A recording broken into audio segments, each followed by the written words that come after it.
गांव की गलियों से निकलकर जब सपने सच होने लगे, तब कहते हैं बदलाव शुरू हो गया। और आज से हर क्लास के साथ हम उस बदलाव की तरफ एक कदम बढ़ा रहे हैं। आज की पढ़ाई हम शुरू करते हैं एक नए जज्बे के साथ। आज की इस क्लास में हम सीखेंगे रसायन के मूलभूत सिद्धांत। अच्छा, ये मूलभूत सिद्धांत की क्या जरूरत है? तो ध्यान रखना, अगर आप कक्षा 12वीं के छात्र हो और आप अपनी केमिस्ट्री शुरू करने जा रहे हो या उसका सिलेबस स्टार्ट करने जा रहे हो बिल्कुल स्टार्टिंग से, तो ये वीडियो बिल्कुल आपके लिए ही है। अब आप जैसे ही 12वीं का सिलेबस स्टार्ट करना शुरू करोगे तो आपको पहला ही चैप्टर मिलेगा बिलियन। तो आपके दिमाग में बहुत सारी बातें आती हैं कि सर, हमने तो 11वीं में जो मूलभूत सिद्धांत थे उनको तो सीरियस लिया ही नहीं और उनको छोड़ दिया। अब मूलभूत सिद्धांत कौन कौन से? जैसे अंकों का परिशोधन यानी राउंडिंग ऑफ, सिग्निफिकेंट फिगर यानी महत्वपूर्ण अंक, यानी कहने का मतलब मेरा यह है सीधा सीधा सरल सा कि अगर आपका कोई भी आंसर 4 अंक तक आता है तो आप उसे राउंड ऑफ करके 2 अंक तक कैसे लिखोगे, और किसी भी आंसर को मैं कैसे रिप्रेजेंट करूंगा, या मुझे 2 अलग अलग ऐसे नंबर्स जो आपके वैज्ञानिक तरीके यानी साइंटिफिक तरीके से लिखे हुए हैं, तो मैं उनकी कैलकुलेशन कैसे करूंगा, जोड़ूंगा, घटाऊंगा कैसे, भाग कैसे करूंगा, गुणा कैसे करूंगा। वही छोटी छोटी बातें जो इस वीडियो में मैं पूरा अच्छे से बेसिक से कवर करके समझाऊंगा आपको। और उसके साथ साथ एक और जरूरी बात, सर, जो मोल संख्या निकालना होता है, जैसे अलग अलग प्रॉब्लम दे दी जाती हैं ताकि उसके बाद मैं सांद्रता के सारे पद करना सीख जाऊं। जैसे बिना, आपको पता है, बिना मोलों की संख्या निकाले और चीजें किए आप सही से आगे सांद्रता पद नहीं कर सकते। तो सांद्रता पद तो आपके 12वीं में भी हैं, वो मैं आपको आगे चल के जब चैप्टर शुरू करूंगा तो अच्छे से समझाऊंगा। लेकिन उसके पीछे की जो कहानी है, जैसे आणविक द्रव्यमान, परमाणु द्रव्यमान क्या होता है, ठीक है, ये सारी चीजें आपको, कणों की संख्या कैसे निकालेंगे, 100 ग्राम में कितने परमाणु होंगे, ये सारी छोटी छोटी बातें मैं इस आज वाली क्लास में पूरी तरह से कवर करूंगा। एक बात ध्यान रखना, आप ध्यान से सुनिएगा और ध्यान से समझिएगा, और जहां जहां मैं आपको बोलूंगा कि आप वीडियो पॉज करके स्क्रीनशॉट लेके ये क्वेश्चंस अपने आप से अटेम्प्ट करो और खुद को जांचो परखो और फिर पूरी वीडियो से सीख के निकलना। इसके बाद आप अपने आप को कितना कॉन्फिडेंट पाओगे वो कमेंट बॉक्स में भी लिखना। चलो, तो आज का शुरू करते हैं मूलभूत सिद्धांत। सबसे पहला टॉपिक होगा हमारा यहाँ पे पदार्थ की प्रकृति। ध्यान देना, पदार्थ वह है जिसमें द्रव्यमान होता है और जो स्थान घेरता है, जैसे किताब, पेन, पेंसिल आदि। आपको समझ आ गई होती कि भाई दुनिया की ऐसी कोई भी चीज जिसमें क्या हो, जगह घेरता हो, रखने पे जगह ले लेता हो, या उसमें कुछ ना कुछ क्या हो, द्रव्यमान हो, मास हो, हम उसे क्या बोलते हैं? पदार्थ बोलते हैं। अब दिमाग में आएगा कि सर, पदार्थ के साथ एक वर्ड बहुत ज्यादा लोग फ्रीक्वेंटली यूज करते हैं, मटेरियल क्या होता है? मटेरियल मतलब सामग्री से है। अब एक बात ध्यान देना, जितनी भी आपके क्या है पदार्थ है ना, सब सामग्री नहीं होते। जैसे कांच हो गया, सीमेंट हो गया, कागज हो गया, ये कुछ ऐसे सीमित अर्थ वाले शब्द हैं जिनको हम क्या बोलते हैं? सामग्री बोलते हैं। तो वही कहने का मतलब कि सभी पदार्थों को हम सामग्री नहीं बोलते। चलो, पदार्थों का वर्गीकरण यानी विभाजन कैसे करोगे, किस बेसिस पे? तो ध्यान रहे, 2 आधार बनाएंगे हम यहाँ पे, एक तो भौतिक वर्गीकरण और एक रासायनिक वर्गीकरण। तो अब भौतिक वर्गीकरण क्या है? तो पदार्थ की जो भौतिक विशेषताओं पर आधारित होता है, यानी उनके भौतिक लक्षणों पर, जैसे कि रंग हो गया, ठीक है, और वो कौन सी अवस्था में है, ठीक है। तो मतलब ये सारी बातें देख के तो उसको हम बोलते हैं भौतिक वर्गीकरण। इसी तरह से एक होता है जो पदार्थ की रासायनिक संरचना पे आधारित होता है, कि मतलब वो बना कैसे है, उसकी संरचना कैसे होती है, या क्या अगर मैं किसी प्रोसेस के दौरान, रासायनिक वर्गीकरण का सीधा मतलब है कि एग्जैक्टली वहां पे जो आपका अणु है या परमाणु है वो कैसे आपका वहां पे व्यवस्थित है, किस तरह से है, वो आपकी रासायनिक संरचना की बात हो गई। ठीक है, तो ध्यान से समझते हैं ना आगे वाला पार्ट। पदार्थ का जो भौतिक वर्गीकरण है उसके भौतिक गुणों के बेसिस पे हम क्या करते हैं, इसको बांटते हैं। अब भौतिक बेसिस पे बांटते हैं तो इसमें 3 पार्ट होते हैं आपके, कौन कौन से? ठोस, द्रव और गैस। ठीक है, क्या क्या? ठोस, द्रव और गैस। अब अगर मैं बहुत अच्छे से समझाऊं बिल्कुल छोटे पार्ट में, तो आप इतना समझो कि जितने ठोस होते हैं उनका आकार, जितने ठोस होते हैं उनका आकार, ठीक है, और क्या? आयतन। आकार और आयतन दोनों क्या होता है? फिक्स होता है। उनको हम बोलते हैं क्या? ठोस। अब द्रव क्या होता है? तो द्रव में क्या होता है? आकार फिक्स नहीं होता। द्रव में क्या होता है? आकार फिक्स नहीं होता, लेकिन आयतन फिक्स होता है। इसको हम बोलते हैं क्या? द्रव। इसी तरह से गैस क्या होता है?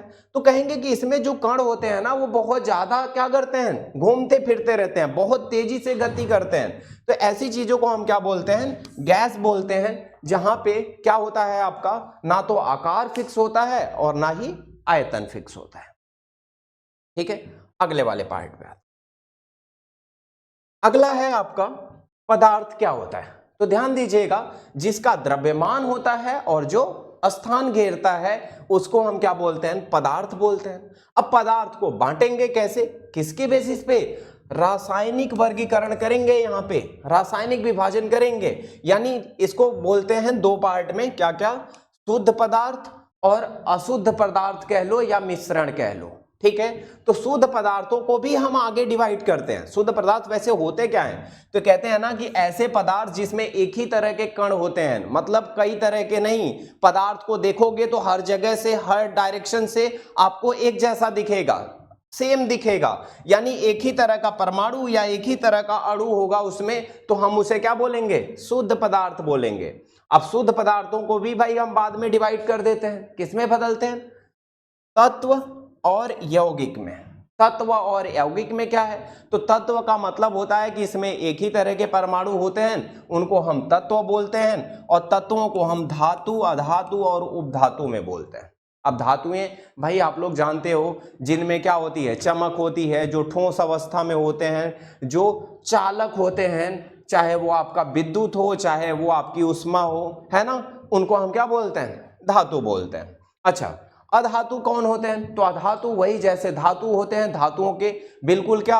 अपोजिट जितने भी लक्षण होते हैं वो सब क्या होते हैं? अधातु होते हैं। जैसे कि सल्फर हो गया, ऑक्सीजन हो गया, हाइड्रोजन हो गया, हीलियम, नियान हो गया, आर्गन हो गया, क्लोरीन हो गया, ये सब आपके क्या हैं? अधातु हैं। अब उपधातुएं क्या होती हैं? तो उपधातुओं में ध्यान देना, उपधातु वो होती हैं जो थोड़े लक्षण किसके दिखाती हैं? धातुओं के भी और थोड़े अधातुओं के भी, जैसे जर्मेनियम हो गया, आर्सेनिक हो गया। ठीक है, तो ये आपके क्या हैं? उपधातु हैं। यौगिक कौन होते हैं?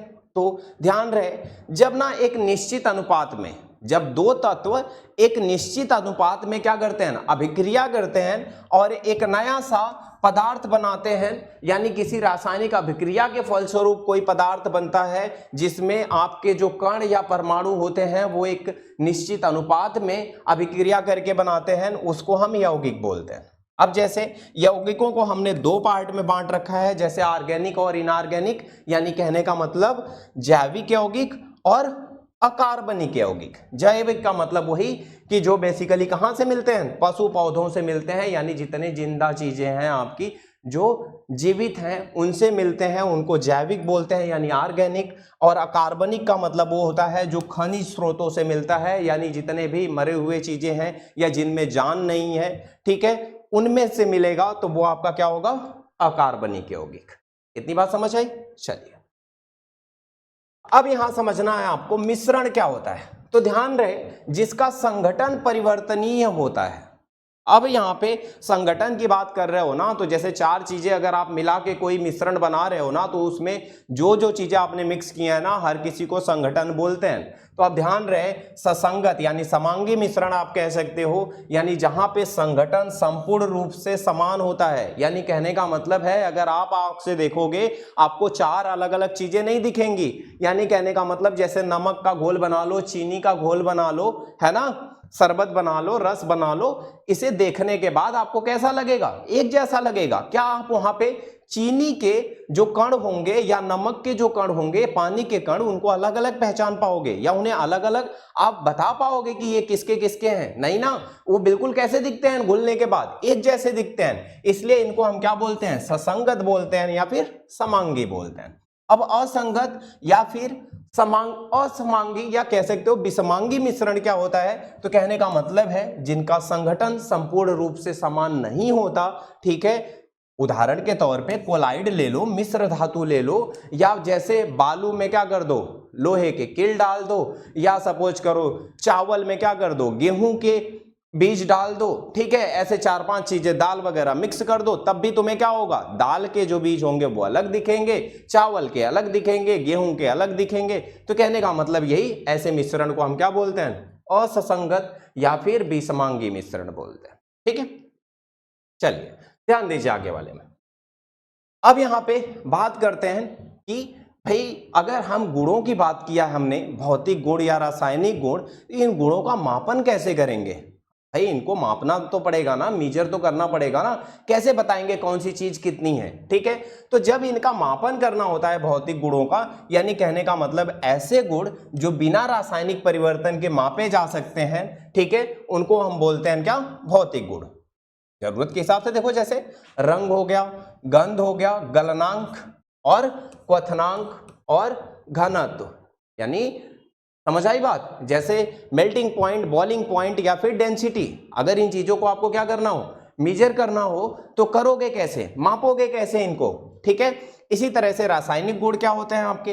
तो वो गुण जो रासायनिक परिवर्तन के दौरान दिखाई देते हैं, जैसे अम्लता हो गया, क्षारीयता हो गया, ज्वलनशीलता हो गया, यानी किसी चीज को जलाओगे उस टाइम में आपको दिखे, या कोई चीज अम्लीय बना रहे हो या क्षारीय बना रहे हो उस टाइम में दिखे, तो इन चीजों को कैसे कंपेयर करोगे, कैसे मापोगे? ये आपके क्या होते हैं? रासायनिक गुण होते हैं। ठीक है, अब ध्यान देना, मापन की इकाइयां। ठीक है, मापन की इकाइयां क्या होती हैं? तो मापन की इकाई का मतलब है जैसे लंबाई हो गया, क्षेत्रफल हो गया, आयतन हो गया, ऐसी भौतिक राशियां कहते हैं इनको। इनको क्या बोलते हैं? भौतिक राशियां बोलते हैं, जिनको हम माप सकते हैं। इनको मापने के लिए एक इकाई यानी यूनिट की जरूरत होती है। जैसे अगर तुम्हें क्या करना हो, एक पेन की लंबाई मेजर करनी हो यानी मापनी हो, तो क्या कहोगे? तुम्हें एक नंबर चाहिए और एक इकाई चाहिए। अब नंबर जैसे इन्होंने कह दिया कि ये कितनी है? 10 सेंटीमीटर की है। अब 10 सेंटीमीटर की है तो इसका मतलब इसमें से 10 जो नंबर हो गया और सेंटीमीटर जो है वो इकाई है तुम्हारी लंबाई मेजर करने की। ध्यान रहे कि नंबर या इकाई अगर दोनों अलग अलग है ना, तो दोनों का कोई भी अर्थ नहीं है। अगर दोनों एक साथ हैं तभी इसका कोई मतलब है।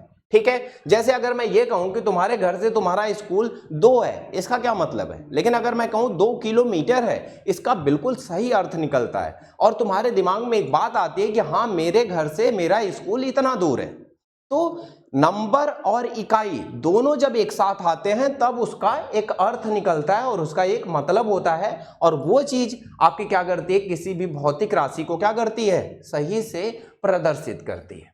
ठीक है, अब इनको मापने के 2 तरीके हैं, चाहे वो अंग्रेजी प्रणाली की बात करें या मीट्रिक प्रणाली की। वैसे मीट्रिक प्रणाली में अभी तक जो हम यूज करते आए हैं वो है एसआई सिस्टम यानी अंतरराष्ट्रीय प्रणाली। ठीक है, इसका क्या मतलब है? अरे जैसे गांव में अब क्या करना होता है? गेहूं खरीदना होता है तो लोग कहते हैं 1 मन। 1 मन जानते हो ना, 40 केजी का होता है। ठीक है, इसी तरह से पसेरी 5 केजी का होता है। इसी तरह से गांव में ना जैसे जमीन बतानी हो तो कहते हैं ना 1 बीघा, 2 बीघा या 10 बिस्सा, 4 बिस्सा। लेकिन अब शहरों में अगर ये बातें करोगे तो उनको नहीं समझ आएंगी, उनको हेक्टेयर समझ आता है। इसका मतलब ये है कि तुम्हें एक ऐसे इकाई की जरूरत है जो वैश्विक स्तर पे यानी अंतरराष्ट्रीय स्तर पे सबके लिए क्या हो? कॉमन हो। अब अगर ये बात सबके लिए कॉमन होगी तब चीजें तुम अपनी बातें किसी को समझा पाओगे। इसलिए हम एसआई सिस्टम में वो इकाइयां यूज करते हैं जो जनरली वैश्विक स्तर पे क्या होती है? यूज होती है। ठीक है, चलो आगे ध्यान देना। अब इन मूलभूत इकाइयों की अगर हम बात करें तो मूलभूत इकाइयां तुम्हारी कितनी होती हैं? 7 होती हैं, जिनको हम बेसिक यूनिट बोलते हैं। अच्छा, ये वो 7 इकाइयां है ना जो किसी से बनाई नहीं जाती जोड़ घटा के मिला के, ठीक है। ये वो हैं जिनको किसी से व्युत्पन्न नहीं किया जा सकता, ये अपने आप में ही पूरी हैं। इनको हम बोलते हैं बेसिक इकाइयां या फिर मूलभूत इकाइयां। और वो कौन कौन सी हैं? 7 है, जैसे लंबाई है, द्रव्यमान है, समय है, विद्युत धारा है, तापमान है, द्रव्य की मात्रा है और प्रकाश की तीव्रता है, ठीक है। अब लंबाई का प्रतीक तो मीटर होता है, इकाई क्या होती है? मीटर होती है ना, प्रतीक एम हो गया। द्रव्यमान किलोग्राम होता है, केजी हो गया। समय सेकंड होता है, एस हो गया। विद्युत धारा एम्पियर होती है तो ए हो गया। तापमान केल्विन में मेजर करते हो तो के हो गया। द्रव्य की मात्रा यानी मोल बोलते हो वो ये हो गया आपका। प्रकाश की तीव्रता यानी कैंडिला की अगर बात करें तो वो ये सीडी हो गया, ठीक है। ये 7 क्या है आपकी मूलभूत इकाइयां हैं, ठीक है। चलो ध्यान देना। अब ये जो एसआई प्रणाली है इनके सामने ना बहुत सारे उपसर्ग लगाए जाते हैं यानी प्रेफिक्सेज, ठीक है। ऐसा क्यों किया जाता है भाई? ध्यान से समझो। बहुत सारी ऐसी भौतिक राशियां होती हैं जो या तो बहुत छोटी होती हैं या तो बहुत बड़ी होती हैं। अब जैसे सपोज करो अपने पेन की लंबाई अगर तुम्हें मापनी हो तो तुम क्या उसे किलोमीटर में मापोगे? उसे किलोमीटर में मापना सही रहेगा? नहीं, उसे क्या करना होगा? सेंटीमीटर में मापना ज्यादा सही रहेगा, क्योंकि ये चीज बहुत छोटी है तो इसके हिसाब से मैं सेंटीमीटर यूज करूं तो ज्यादा अच्छा रहेगा और ठीक ठीक लगता भी है सुनने में। अगर तुम्हें अपने घर से स्कूल की दूरी मेजर करनी हो तो तुम क्या उसे सेंटीमीटर में करोगे? नहीं। अब वो चीज किसमें अच्छा लगता है? किलोमीटर में मेजर करना अच्छा लगता है। इसी तरह से बहुत सारी भौतिक राशियां होती हैं जो बहुत ज्यादा छोटी होती हैं तो उनके लिए कोई अलग ऐसे उपसर्ग लगाए जाते हैं और बहुत बड़ी होती है तो उनके लिए अलग उपसर्ग। तो ये बातें तुम्हारे केमिस्ट्री के हिसाब से अगर देखी जाए तो बहुत इंपॉर्टेंट है। ये चीज ध्यान से लर्न कर लेना और मैं बताता हूं स्क्रीनशॉट ले लेना साथ साथ। चलो ध्यान देना क्या क्या है। जैसे अगर 10 की पावर -1 हो ना, 10 की पावर -1 हो तो इसका मतलब डी है और डेसी पढ़ते हैं। सेंटी का मतलब 10 की पावर -2 होता है और मिली का मतलब 10 की घात -3 होता है और माइक्रो का मतलब 10 की घात -6 होता है। नैनो का मतलब 10 की घात -9 होता है। पीको का मतलब 10 की घात -12 होता है और फेम्टो का मतलब 10 की घात -15। एटो का मतलब 10 की घात -18। जेप्टो का मतलब 10 की घात -21 होता है। इसी तरह से योक्टो की बात करें तो 10 की पावर -24 होता है, ठीक है। ये उनके सामने लिखे हुए होते हैं। जैसे अगर कहीं ऐसे लिखा हुआ है 2 सेंटीमीटर, इसका मतलब है अगर तुम्हें इसे मीटर में लिखना है तो इस सी के लिए क्या आता है? तो ध्यान से देखो 10 की घात -2 आता है। तो अब तुम यहां लिख सकते हो 2 की घात यानी 2 और यहां पे गुणे 10 की घात -2 और ये क्या हो जाएगा? मीटर। समझ गए? ठीक है। तो ध्यान रहे कि जो भी आपका उपसर्ग पहले जुड़ा होगा आपके इकाई से उसके जस्ट पहले, ठीक है, जो भी आपका ये नंबर आप याद रखोगे वही वहां रख देना है। कन्वर्जन बहुत आसान रहेगा। अभी मैं और भी चीजें दिखाता हूं। अच्छा यहां ध्यान देना, अगर यहां डेका की बात करें तो इसका मतलब 10 की घात 1 होता है। हेक्टो की बात करें तो 10 की घात 2 होता है। किलो की बात करें तो 10 की घात 3 होता है। मेगा की बात करें तो 10 की घात 6 होता है। गीगा की बात करें तो 10 की घात 9 होता है। ये वही मेगा है। एमबी जीबी करते हो ना, एमबी इतना एमबी उतना एमबी, तो ये वही है 10 की घात 6, ठीक है। और टेरा होता है 10 की घात 12 और पीटा होता है 10 की घात 15, एक्सा होता है 10 की घात 18 और जेटा होता है 10 की घात 21, योटा होता है 10 की घात 24, ठीक है।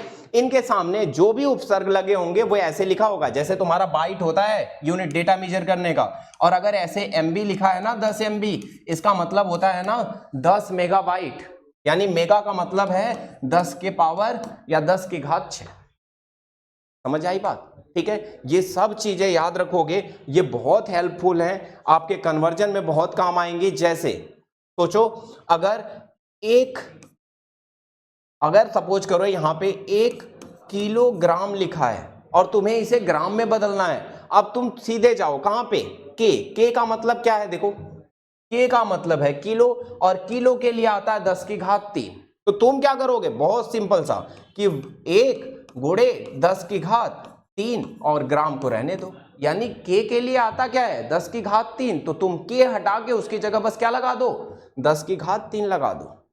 अगर कहीं आता है 20 नैनोमीटर तो पता है क्या करना है तुम्हें, 20 नैनोमीटर अगर आता है तो अब सीधे देखो क्या कि n किसके लिए आता है, n किसके लिए आता है, तो n आता है 10 की घात -9 के लिए, ठीक है। और 10 की घात -9 का मतलब है तब 20 गुणे कितना हो जाएगा 10 की घात -9 मीटर। इतनी बात समझ आ रही है, ठीक है। तो ये हो गया आपका, ऐसे आप कन्वर्जन करोगे चीजों का, ठीक है। चलो ये चीज देख लेना।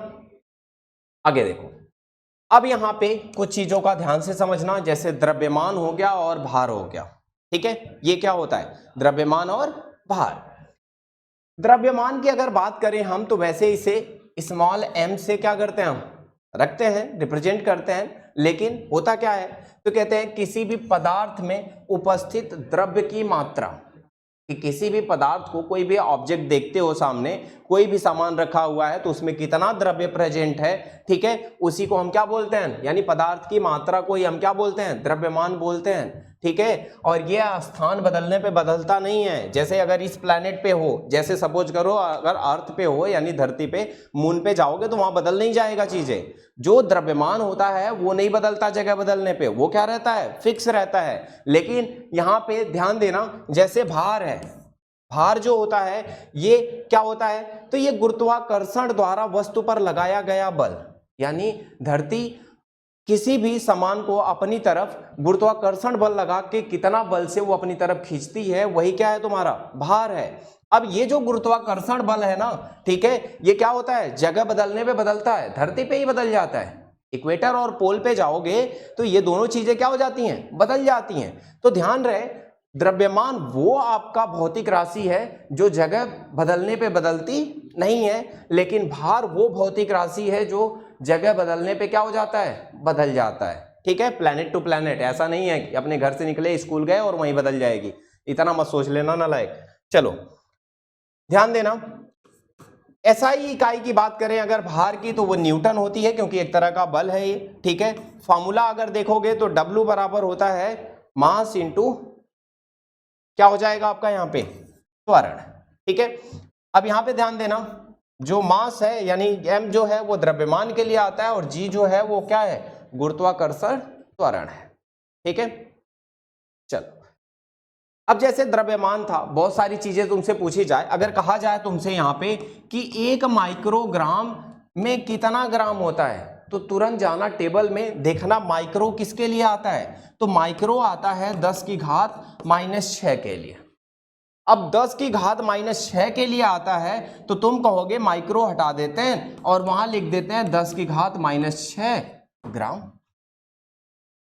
अब तुम्हें अगर कोई कह दे कि भाई यहां पे 20 ग्राम है और इसे बदल दो किलोग्राम में, तो कहोगे 20 ग्राम है, छोटे से बड़े में जा रहे हो तो अब माइनस में बढ़ेंगी सारी चीजें, तो तुम तुरंत कह देना कि 20 और गुणे 10 की घात -3 क्या हो जाएगा, किलोग्राम। यानी ग्राम को क्या कर देना, 1000 से डिवाइड कर देना, तुम्हें बदल के मिल जाएगा। इतनी बात समझ आई, ठीक है।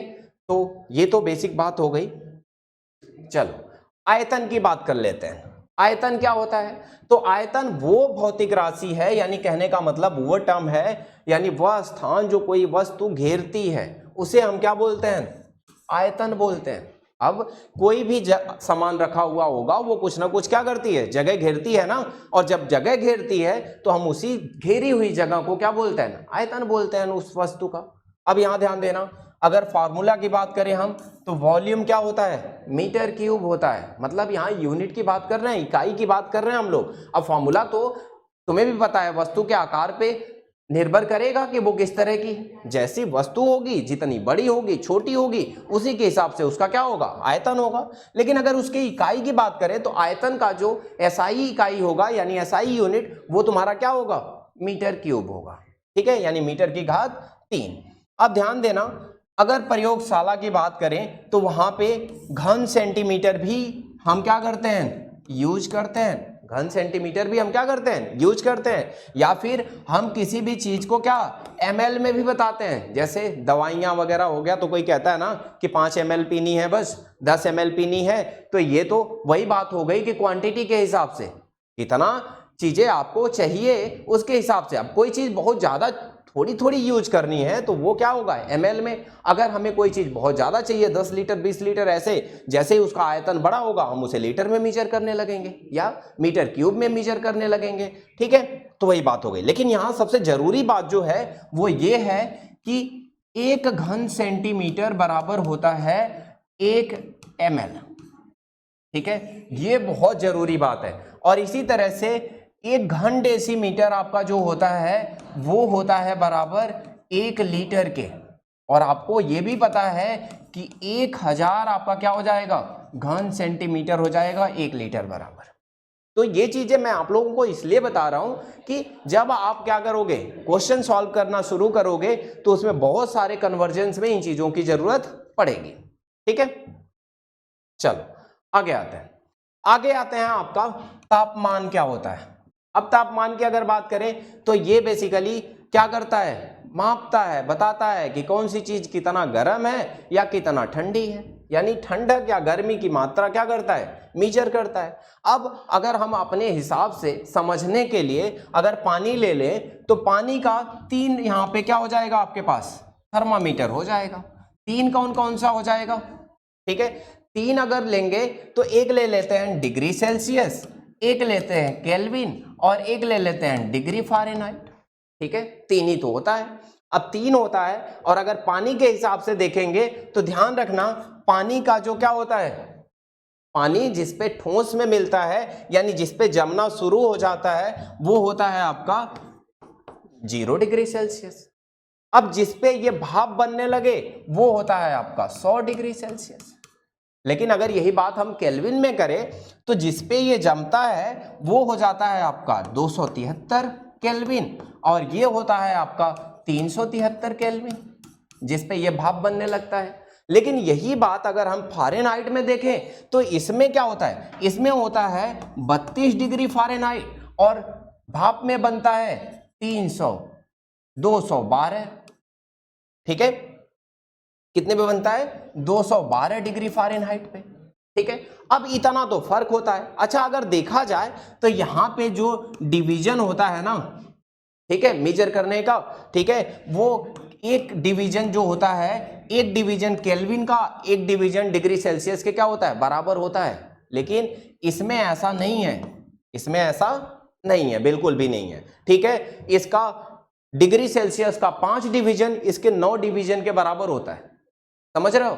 तो यहां पे ये अलग तरीके से यानी इसकी अलग लेंथ अलग टेम्परेचर को क्या करेगी, मेजर करेगी, ठीक है। तो आते हैं, ध्यान से समझते हैं। इसमें बहुत ज्यादा चीजें आपको नहीं सीखनी, लेकिन हाँ कुछ चीजें सीखनी है। जैसे आपको निकालना सीखना है तो आप ये वाला फार्मूला ध्यान से याद रखना और एक फार्मूला आप ये वाला ध्यान से याद रखना।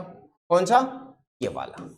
देखो एक तो केल्विन से डिग्री सेल्सियस में कैसे बदलोगे और एक आपको डिग्री सेल्सियस और फ़ारेनहाइट को एक दूसरे में कैसे बदलोगे, बस इतनी बात ध्यान रखना। जैसे अगर आपको कह दिया गया कि 25 डिग्री सेल्सियस को ना केल्विन में बदल दो, देखो 25 डिग्री सेल्सियस को आपको क्या करना है, केल्विन में बदलना है। तो कहना केल्विन में बदलना है तो बस 25 डिग्री सेल्सियस में क्या जोड़ देना, 273, ये हो जाएगा कितना, 298, ठीक है। तो जब डिग्री सेल्सियस से केल्विन में बदलना होगा तो क्या करना, 273 जोड़ देना। लेकिन अगर कहीं कह देगा 300 केल्विन है, कहीं कह दे क्या 300 केल्विन है डिग्री सेल्सियस में बताओ, तो क्या करना, 273 कम कर देना। 273 कम करोगे तो कितना हो जाएगा, 27 डिग्री सेल्सियस, ठीक है। ये हो जाएगा तुम्हारा टेम्परेचर में कन्वर्जन। अच्छा फ़ारेनहाइट की बात कैसे करेंगे भाई। अब जैसे सपोज करो 25 डिग्री सेल्सियस है, ठीक है, मान लो 25 डिग्री सेल्सियस है, अब इसे बदलना है फ़ारेनहाइट में। तो फॉर्मूला यूज करना है यहां से कि डिग्री फ़ारेनहाइट इक्वल टू क्या है था आपका 9/5 और यहां क्या है डिग्री सेल्सियस और ये हो गया 32। अब क्या करना, 25 रख दो यहां पे तो कितना हो जाएगा 9/5 और गुणे क्या हो जाएगा 25 और यहाँ क्या हो जाएगा 32। अब आपको पता है ना 5 से इसे कट कर दो, ये 5 हो जाएगा, 9 बचे क्या हो जाएगा 45 और ये कितना हो जाएगा 32। ठीक है, जोड़ दो, दोनों को जोड़ोगे तो ये कितना हो जाएगा 4 3 7 हो जाएगा, 5 2 7 77 डिग्री फ़ारेनहाइट हो जाएगा। यानी आपका जो कितना था 25 डिग्री सेल्सियस था वो फ़ारेनहाइट में 77 डिग्री फ़ारेनहाइट होगा। अब अगर आपको ऐसा करना पड़ जाए कि भाई फ़ारेनहाइट दिया हो और आपको बदलना पड़ जाए किसमें, जैसे आप सपोज करो यहाँ पे क्या है 95 यानी 95 फ़ारेनहाइट है, अब इसको बदल दो किसमें डिग्री सेल्सियस में, तो बदलते हैं। तब कौन सा फॉर्मूला यूज करोगे, तब ये वाला यूज करना, ये वाला। तो डिग्री सेल्सियस बराबर क्या हो जाएगा आपका 5/9 हो जाएगा और यहां पे हो जाएगा आपका क्या डिग्री फ़ारेनहाइट में से 32 कम कर दो। ठीक है, अब देखो 5/9 हो जाएगा और यहां पे क्या कर दो 95 माइनस 32 कर दो, कितना हो जाएगा 5/9, 95 माइनस 32 करो, 5 में से 2 गया 3 हो गया, 9 में से 3 गया 6 हो गया और इसे काट दो, 9 सते क्या हो जाएगा 63, 7 बचे क्या हो जाएगा 35, तो कितना आ गया आंसर 35 डिग्री सेल्सियस आ गया। समझ गए? ठीक है, तो ये बात ध्यान रखोगे, ऐसे क्या करना है आपको बदलना है फ़ारेनहाइट से डिग्री सेल्सियस, डिग्री सेल्सियस से फ़ारेनहाइट, केल्विन से डिग्री सेल्सियस, डिग्री सेल्सियस से केल्विन। इतना जरूर सीख लेना, ये बहुत जरूरी है। और एक सबसे रोचक बात यह है कि डिग्री सेल्सियस में -40 डिग्री और फ़ारेनहाइट में -40 डिग्री फ़ारेनहाइट दोनों क्या होते हैं एक ही नंबर मिलता है यानी बराबर होते हैं। ठीक है, चलो अब ध्यान देना, यहां बात करेंगे हम वैज्ञानिक संकेतन की यानी साइंटिफिक नोटेशन की, यानी कोई भी चीज लिखी हुई है तो तुम उसे वैज्ञानिक संकेतन में कैसे लिखोगे। ठीक है, ये होता है आपका n गुणे 10 की पावर n। अब क्या होता है ध्यान देना, जैसे अगर यहां कहीं लिख दिया मैंने कि 2 3 5 7 और 0.67, ठीक है ऐसे लिख दिया। अब 2357.67 लिखा हुआ है, लेकिन अब तुम्हें कह रहा है कि क्या करो वैज्ञानिक संकेतन में लिखो। तो वैज्ञानिक संकेतन में लिखने का सबसे बढ़िया तरीका होता है क्या करना, ये जो दशमलव होता है ना इसी को आगे पीछे करना होता है और वैज्ञानिक संकेतन में दशमलव एक अंक के बाद ही लगाते हैं, इसका मतलब ये वाला दशमलव ले आना है यहां पे। अब ध्यान रखना जब दशमलव को इधर ले आओगे ना, जब दाएं से कहां ले आओगे बाएं ले आओगे ना, तो यहां क्या हो जाएगा 2.356767 गुणे 10 की पावर, जितना अंक इधर ले आओगे उतना उसमें क्या होगी प्लस में पावर होगी। ठीक है, तो देखो कितना हो जाएगा 3 अंक आगे ले रहा हो ना तो घात में कितना लगा देना 3, लेकिन माइनस नहीं प्लस। लेकिन अगर यही बात ऐसे लिखी होती कि 0.467 लिखा होता, ठीक है तब कैसे लिखते, तब पता है बहुत आसान काम है, दशमलव को क्या करना है एक अंक के बाद रखना है। अब इतना तो समझ आता है, ठीक है इतना समझ आता है तो यहां कर दो कि ये हो जाएगा 4.67 और गुणे 10 की पावर। अब किधर शिफ्ट किया आपने, इसको आपने बाएं से दाएं लिया, जितना अंक उधर ले जाओगे उतना पावर क्या होगी माइनस में जाएगी। समझ आ गई होगी बात। ठीक है, अब ऐसे ही करना, ध्यान रखना कोई भी नंबर, जैसे 2-3 नंबर ट्राई कर लो, वीडियो पॉज करके 2-3 नंबर ट्राई कर लो। चलो ये लिखो 0.00675 इसको बदल लो और 357.89 इसको बदल लो, बदल के देख लो आता है आपको करना। बहुत अच्छे से एक ही बात ध्यान रखना बस कि दशमलव को जब इधर ले जाओगे जितना अंक उतना पावर माइनस में रखना, और जब इधर से जितना इधर ले आओगे उतना पावर में क्या रखना प्लस रखना। ठीक है, बस इतना काम करना है। चलो आगे आ जाओ। अब ध्यान रखना कि ये जो भी बातें हमने की ना इनका गुणा और भाग कैसे करेंगे। ठीक है, आपस में गुणा करना और भाग करना, थोड़ी बातें मैं आपको बताता हूं। जब दो चीजों दो नंबर का दो वैज्ञानिक संकेतन में लिखे हुए संख्याओं का अगर क्या करोगे तुम जब जोड़ोगे ना इनको, मतलब गुणा करोगे जब, तो गुणा करते टाइम एक बात ध्यान रखना इनकी घात क्या होती है जुड़ जाती है, इनकी घात क्या होती है जुड़ जाती है। जैसे 3 गुणे 10 की पावर 7 लिखा हुआ है और मल्टीप्लाई करना है तुम्हें एक और नंबर क्या 4 गुणे 10 की पावर 8। अब इनका क्या करना है, गुणा करना है। तो बहुत आराम से करना, क्या करना है तुम्हें, ये जो नंबर लिखे हुए थे ना इनका, अब चाहे ये जैसे भी लिखे हो, अगर दशमलव के साथ लिखे होंगे तब भी, इन दोनों का क्या करना है, गुणा करना है। तो 4 और 3 क्या हो जाएगा, 12, और 10 की पावर क्या है, घात 7 है ना, और 10 की घात 8 है। इन दोनों को क्या कर देना, जोड़ देना। तो 7 और 8 कितना हो जाएगा, 15 हो जाएगा। तो 10 की घात कितना हो जाएगा, 15 है। लेकिन अब बात आई ना कि ये एक अंक तो नहीं है ना, 2 अंक है। तो इसे वैज्ञानिक संकेतन में कैसे लिखें, तो जब कोई पूरा लिखा होता है ना पूर्णांक, तो दशमलव उसके बाद में होता है। तो दशमलव यहां होगा, यहां दशमलव होगा, तो इसको क्या करना है तुम्हें, एक अंक आगे ले आना है। एक अंक आगे ले आओगे तो 1.2 गुणे 10 की पावर, अब आगे ले आए हो तो 1 बढ़ जाएगा, यहां हो जाएगा 16। ठीक है, तो ऐसे करोगे। इतनी बात समझ आई। चलो आगे देखो, जोड़ और घटाव कैसे करोगे। अब सोचो, जैसे इसमें क्या करेंगे, सबसे पहले तो जो घात है ना वो बराबर करेंगे। कैसे करेंगे मैं समझाता हूं। देखो, जैसे देखो यहां पे लिखा हो कि 3 गुणे 10 की पावर 5, ठीक है, और फिर जोड़ना हो, यहां पे सपोज करो जोड़ना हो 4 गुणे 10 की घात 6 लिखा हो, ठीक है। अब इन दोनों संख्याओं को क्या करना हो, जोड़ना हो। अब पूरा जीरो मत लिखने लगना, नहीं तो ऐसे दशमलव में तो बहुत कुछ लिखा होगा, ठीक है। तुम्हें क्या करना है, तुम्हें दोनों की घात बराबर करनी है। ये 5 है ना, इसे भी 5 कर दो, या 10 की घात 5 क्या कर दो, कॉमन ले लो। 10 की घात 5 कॉमन लेने के लिए क्या करोगे, इसे 40 बना दो, यानी एक जीरो लगा दो, और इसकी घात लिख दो 5, और यहां लिख दो 3 गुणे 10 की घात 5। अब देखो 10 की घात दोनों में 5 कॉमन है, 10 की घात 5 कॉमन ले लो, और जो अंक बचे यहाँ पे उनको जोड़ दो। अब 40 और 3 कितना हो जाएगा, 43 हो जाएगा, ठीक है। तो आंसर क्या हो गया, 43 गुणे 10 की पावर 10 की घात 5। लेकिन मैंने कहा ना वैज्ञानिक संकेतन लिखना है, तो दशमलव एकदम लास्ट में होता है ना, एक अंक आगे ले आओ, तो ये हो जाएगा 4.3 गुणे 10 की घात 6। ये हो जाएगा तुम्हारा क्या आंसर। इतनी बात समझ आई, ठीक है। समझ आ गई हो तो आगे चलते हैं।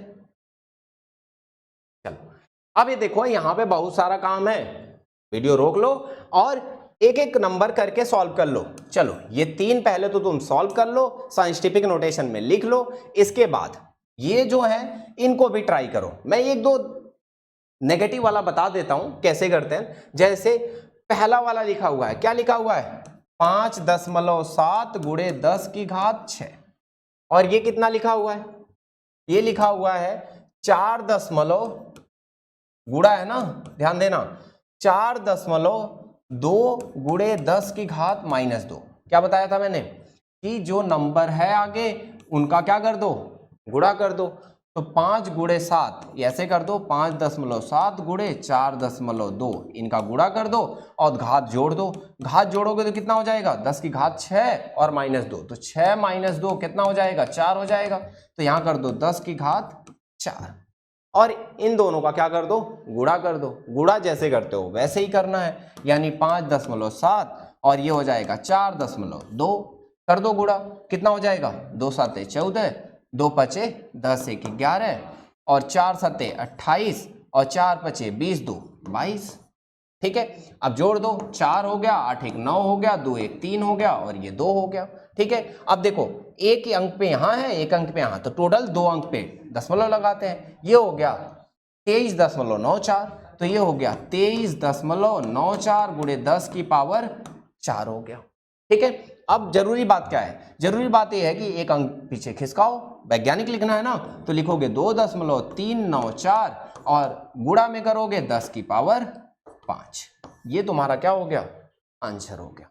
इतनी बात समझ आ गई होगी, और अगर इतनी बात समझ आ गई होगी तो बाकी भी तुम क्या करो, ट्राई कर डालो एक एक करके, ठीक है। चलो अगले कंसेप्ट पे आते हैं। अगला कंसेप्ट है आपका महत्वपूर्ण अंक।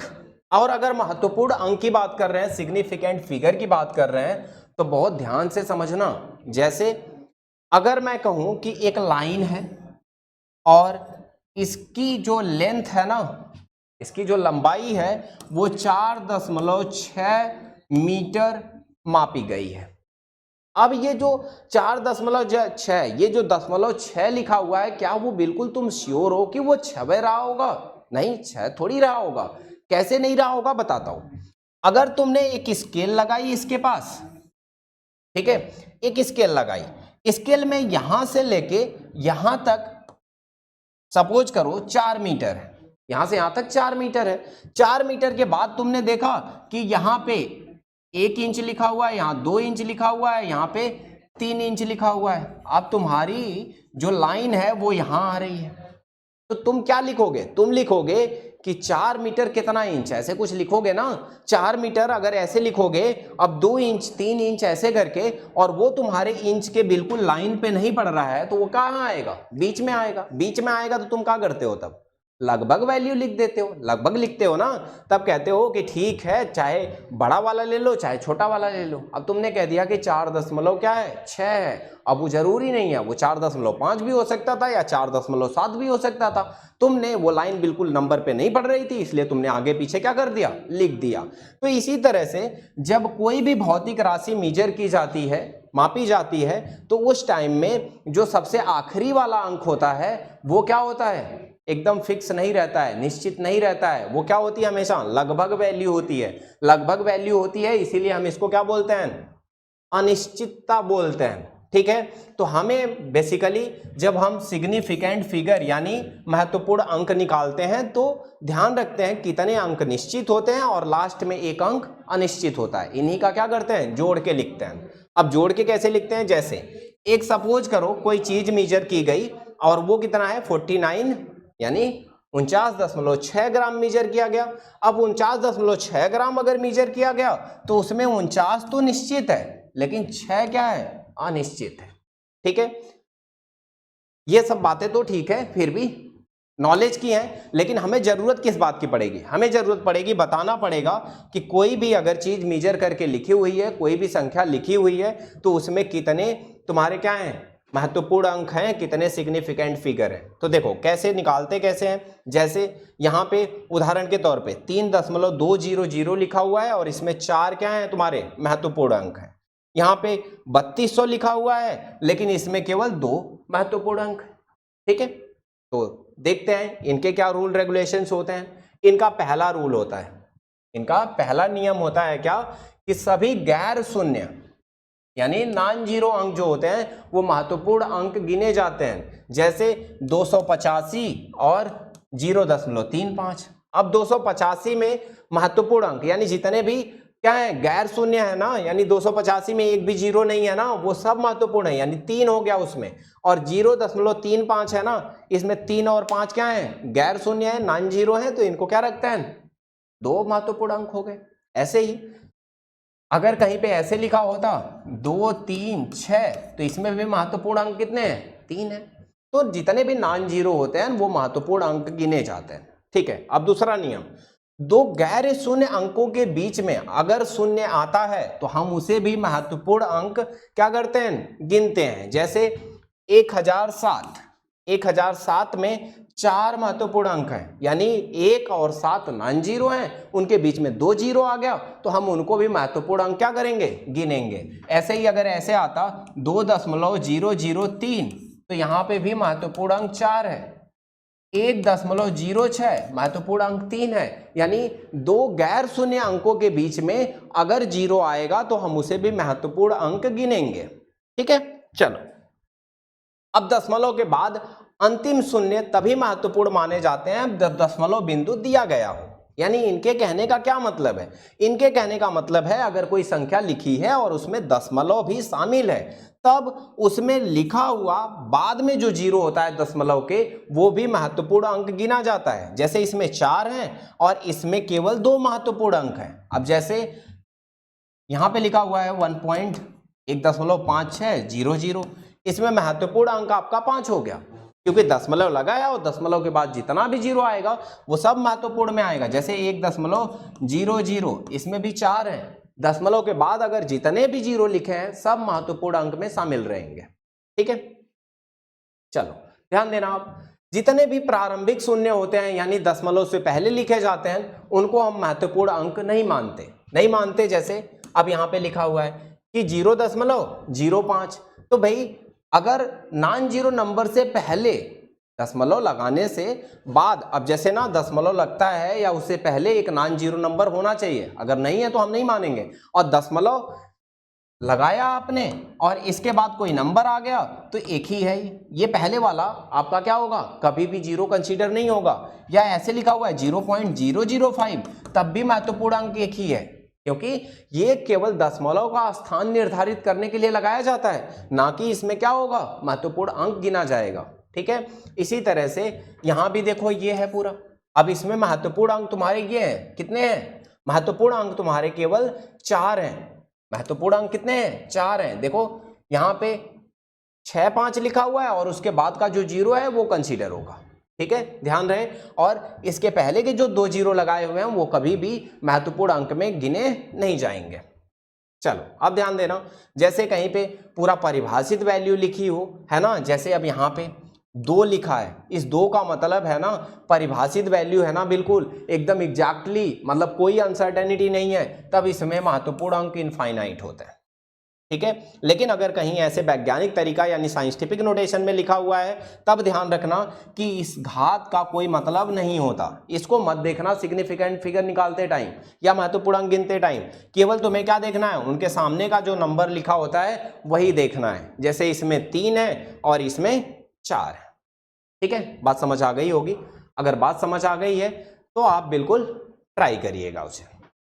अब आप कहोगे सर इन चीजों की जरूरत कहां पड़ती है, इन चीजों की जरूरत पड़ती है जब हम क्या करते हैं, कोई भी सवाल हल करते हैं ना, तो वहां पे जो आंसर आता है आपका, वहां पे 5 5 6 6 दशमलव डिजिट के बाद तक आता है। अब दशमलव के बाद अंक तक आता है तो आप कहते हो सर इसे क्या करूं मैं, राउंड अप करके 3 अंक ले लूं, 2 अंक ले लूं, तो ये आपको पूछना नहीं पड़ेगा। अब ये चीज आप अपने आप बता सकते हो, आपका आंसर कभी गलत नहीं होगा। कैसे, देखो जब जोड़ करते हो ना आप, ध्यान देना, जब आप क्या करते हो, जोड़ करते हो, तो जोड़ में आप सारा जोड़ लेना पहले। जैसे 3 यहां लिखा हुआ ना, 3 संख्या, तीनों को जोड़ के आया 13.866।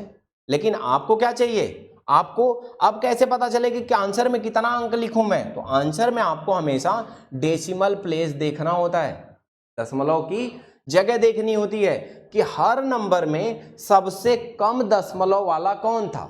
इसमें तो तीनों क्या थे, 3 दशमलव जगह तक थे, 3 दशमलव स्थान तक थे, तो हमें आंसर में भी क्या करना पड़ा, 3 दशमलव स्थान तक। अगर सपोज करो इसमें से 1 हटा दूं और ये दशमलव स्थान केवल 2 हो जाए, तो फिर इसमें से मैं ये क्या करूंगा, ये चीज हटा के दशमलव के 2 स्थान तक लिखूंगा, बस कहां तक लिखूंगा, 2 स्थान तक। वो जरूरी नहीं देखूंगा मैं कि इसमें 4 5 और वैल्यूज लिखी हुई हैं, ज्यादा दशमलव अंक तक लिखी हुई हैं, वो नहीं देखना है। कौन सी संख्या दशमलव के सबसे कम अंक तक लिखी हुई है, आंसर भी मैं दशमलव के उतने ही अंक तक लिखूंगा। इसमें ध्यान रहे सिग्निफिकेंट फिगर नहीं देखना, आपको दशमलव का स्थान देखना है ध्यान से।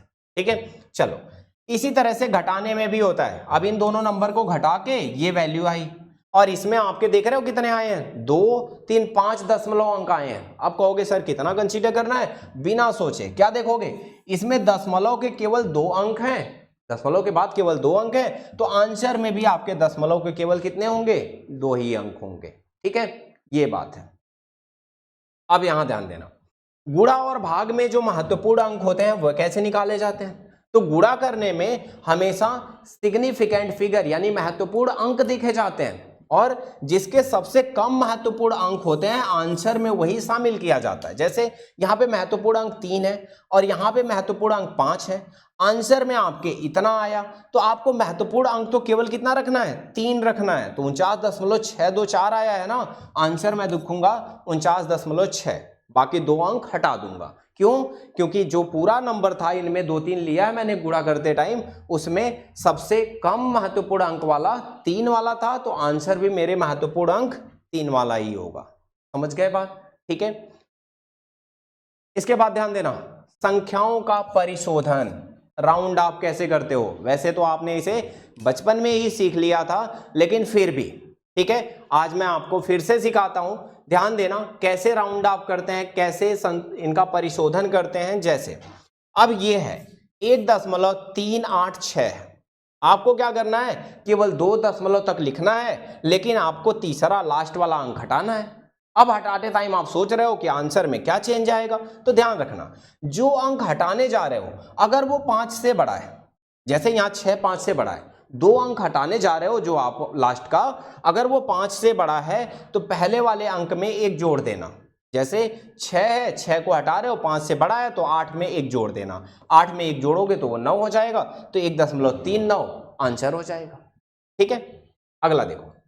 अब ऐसे ही अगर आप लास्ट वाला जो अंक है उसे हटाने जा रहे हो और वो 5 से कम है, और जब 5 से कम है तो कुछ भी मत जोड़ना, कुछ भी मत जोड़ना, इसे क्या लिखोगे, 4.33 लिखोगे। ठीक है, चलो अब यहां ध्यान देना, अगर आप हटाने वाली संख्या जो है अगर वो पूरा 5 है, आपने तो कह दिया सर कि 5 से बड़ी है तब जोड़ देना, 5 से छोटी है तो मत जोड़ना, लेकिन अब अगर पूरी ही 5 हो जाती है तब क्या करें, तब ध्यान देना, अगर जो हटाना है अगर वो 5 है और उससे पहले वाला इवन है यानी सम संख्या है, उससे पहले वाला सम संख्या है, जैसे देखो ये है, ठीक है, कौन सा, जैसे देखो ये है 6.25, 6.25, 6.25 है। अब तुम्हें 5 को हटा के एक ही दशमलव तक लिखना है, तो तुम 5 को तो हटा रहे हो लेकिन उसके पहले का जो संख्या है वो 2 है, और 2 क्या है, सम संख्या है, और जब सम संख्या होगा ना तो कोई बदलाव नहीं करेंगे,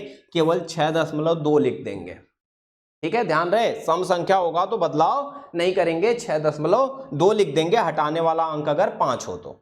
अब देखो, अगर उसके पहले वाला नंबर अगर क्या हो, 3 हो, अब 3 क्या है, विषम संख्या है, विषम संख्या है तो 1 जोड़ देना है।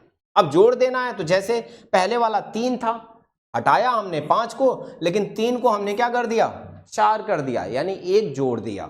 ठीक है, तो ये सबसे जरूरी बात है, जब किसी चीज को क्या करोगे, राउंड ऑफ करके लिखोगे, दशमलव के बाद का कोई अंक तुम हटाओगे, चाहोगे कि मैं अपने आंसर को छोटा लिख दूं, तो ध्यान रखना हटाते टाइम इन बातों का ध्यान जरूर रखना।